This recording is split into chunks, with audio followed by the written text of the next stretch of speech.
నరసరావుపేటలో నిర్వహించిన credit out reach కార్యక్రమంలో ముఖ్యమంత్రి నారా చంద్రబాబు నాయుడు పాల్గొన్నారు. ఈ కార్యక్రమంలో ఎంపీ లావు శ్రీకృష్ణ దేవరాయలు, ఎమ్మెల్యే చెదలవాడ అరవింద్ బాబు, ప్రజాప్రతినిధులు, బ్యాంకుల అధికారులు, లబ్ధిదారులు హాజరయ్యారు. ఈ సందర్భంగా ముఖ్యమంత్రి నారా చంద్రబాబు నాయుడు మాట్లాడుతూ రైతులు, మహిళా స్వయం సహాయక సంఘాలు, యువత, చిన్న మధ్య తరహా సూక్ష్మ పారిశ్రామికవేత్తలకు బ్యాంకు రుణాలను సులభంగా అందించడమే ప్రభుత్వ లక్ష్యమని అన్నారు.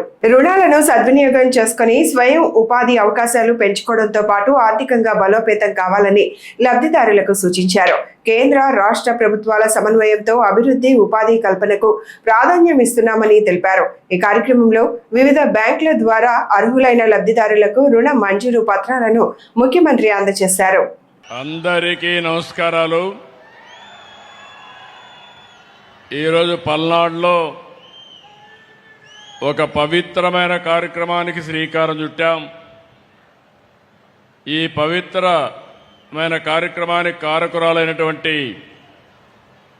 Honourable union minister for finance and corporate affairs, government of India, గౌరవనీయురాలు శ్రీమతి నిర్మలా సీతారామన్ గారు, మీరందరూ కూడా గట్టిగా అభినందించవలసిన సమయం. ఇదొక హిస్టారికల్ ఈవెంట్. నిన్నటి వరకు పల్నాడు అంటే రోషానికే మారు పేరు. పలనాడు పౌరుషం నా జీవితంలో ఎప్పుడూ మరిచిపోలేను. ఇప్పుడు అలాంటి పల్నాడు పౌరుషానికి ఈరోజు ఒక శక్తివంతమైన ఆయుధం ఇస్తున్నాం.